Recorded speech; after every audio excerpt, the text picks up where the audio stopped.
Final Destination Bloodlines. This will be the spoiler review. I have a non-spoiler review up on my blog, soundedbettermyhead.com. If you want to check that out instead, or before you watch this, or if you just don't care about spoilers, go ahead and watch this. I ended up giving this a 2.5 out of 5. I think my score is probably weaker than a lot of people are giving this movie. I think a lot of people seem to be really digging it. I think there's some points where it felt like it was going to do something different than the other Final Destination films. I thought there were some cool concepts that they started off with, and they really went nowhere, and it just basically became just another Final Destination film. You know, they tried to tie it to more to family than random strangers, but I don't think it ultimately made that big of a difference, because it's just characters we just met, and it's like, okay, I guess you guys are family and cousins and whatnot.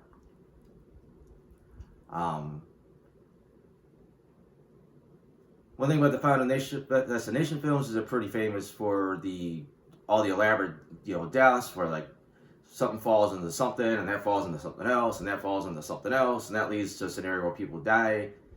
And that always made sense because we knew that it was death specifically going after people, and it was making sure this happened and manipulating events. So that was fine.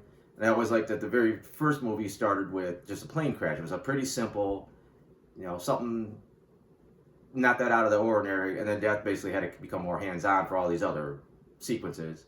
What I don't like about this one, they've done it in other ones, is the opening sequence is so over the top.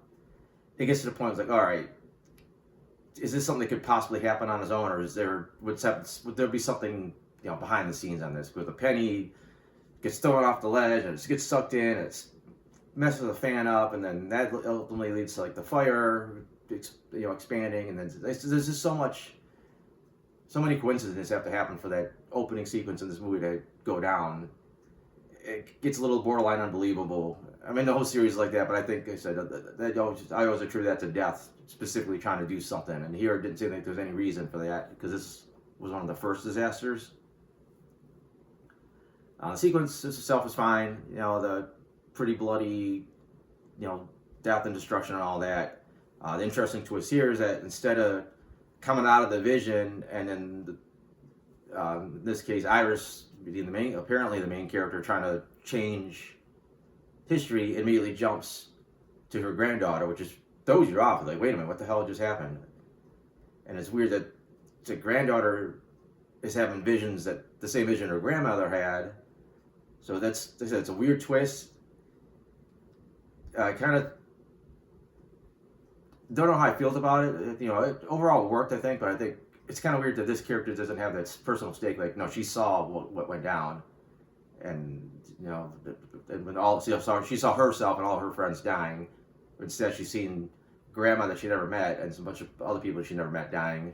And I said it works for the most part. It's not anything too crazy one way or another, but that kind of leads to the opening of the film kind of dragging a bit, because it seems like it takes a long time before like shit starts going downhill, because she's got to go home and see her family and try to find out about the grandma, and then she has to go meet her cousins, which I know you're all setting up the victims, and then she's got to double back and finally find the grandma, and then finally the ball gets rolling. Also seems like there's some I know you're just making up as you go along as far as the rules about how death works.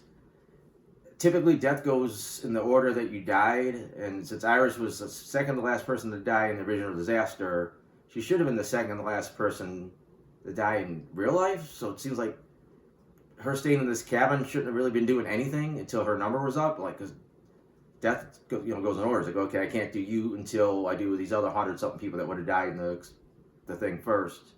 Because even then they say that once she goes, it goes in order of like her kids, and their kids. And there's like a whole like bloodline thing there, and then it would get to JB at the end, because he was the very last survivor. I mean, I know also in this franchise you could skip a turn, if you could save somebody, it skips a turn, so maybe enough people skipped a turn that her number came. Like I said, it doesn't really make a lot of sense when you think about it, that she was hiding the whole time, because like, unless Death had different rules where he'd take any of those 100 people at any given time, but I don't know. Like I said, that was a little inconsistent. Not super important to the plot of the movie, though. Just when you're trying to establish these ground rules, and they kind of fudge them so much. And other than that, didn't feel like there was a lot of people to kill. Like you only had this couple. It was really only like the cousins and the dad, and then a lot of the deaths happened pretty like back to back. Like this film, didn't feel like there was enough carnage this time as there was in previous films. It is kind of fun when you know something's about to happen and you know they're setting something up. You're trying to see, okay, there's this here, there's this danger. Like which one's going to be the one that pops, and then in this case, which, especially in the first death with the lawnmower, it's like which person is going to get it, who's going to bite it. So I thought that was an interesting twist. Well, not a twist, but they do it all the time. But it always kind of gets you on edge. It's like, okay, what's going to happen to who? Like, and there's always a lot of false alarms. Like, oh, this is going to get them, and it ends up being something else. The weirdest one is this whole elaborate sequence. Again, it looked like Death Sand would have been involved because it was so elaborate. It's like, okay, there's no way this would happen without influence. You got the tattoo parlor and all this stuff's happening. The chain happens to break off and swing and catch this guy's nose piercing, and all this stuff that happened was set up for him to die, except there was no reason for him to die. He wasn't on death's list. I don't think the fire had any effect on what happens to the rest of the movie. I could see if this made him go with the family because death was going to need him down the road for another part of its plan, but he could have just easily been just walking down the street like he was, and the fire was 100% irrelevant. There didn't seem to be anything that happened to justify that except just to be a cool sequence, especially with him instead of walking out of it perfectly alive. Other than that, like the garbage truck one looked pretty gnarly. I don't know what that would be.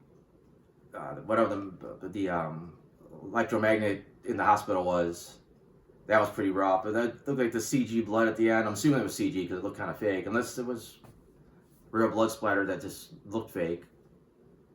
That looked pretty crazy. They said the little drill in the head was fine, and they had a nice touch of the body just dropping and the top of the head kind of being stuck on the spring a little bit.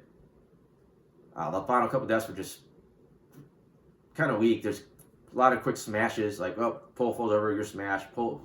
Logs fall over, you guys are smashed.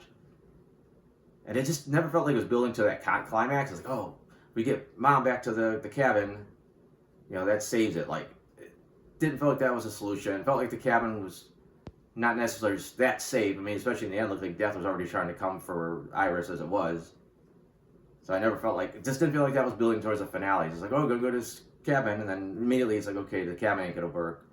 They do the fake out where you think he saved his sister from death, and then it turns out she wasn't actually dead, and then we get our little ending there. Acting wise, everyone was okay. I mean, they were fine with what the roles needed to be. You basically just mostly needed to be bodies to be taken out. Of course, Tony Todd, his final performance was good. He had a really nice moment where kind of felt like he was just talking like, from his heart, like, hey, just enjoy life because you never know when it's going to end. Because at the time he was in real life was the process of dying. So I thought that was a little bittersweet and a little poignant. Also, when I was talking about special effects, the tower at the beginning I think generally looked pretty fake.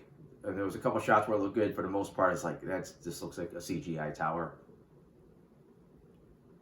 I said there's not a ton of going on about this movie. It's just basically the slasher flick, the typical slasher flick, just crossed with a disaster flick that has always been.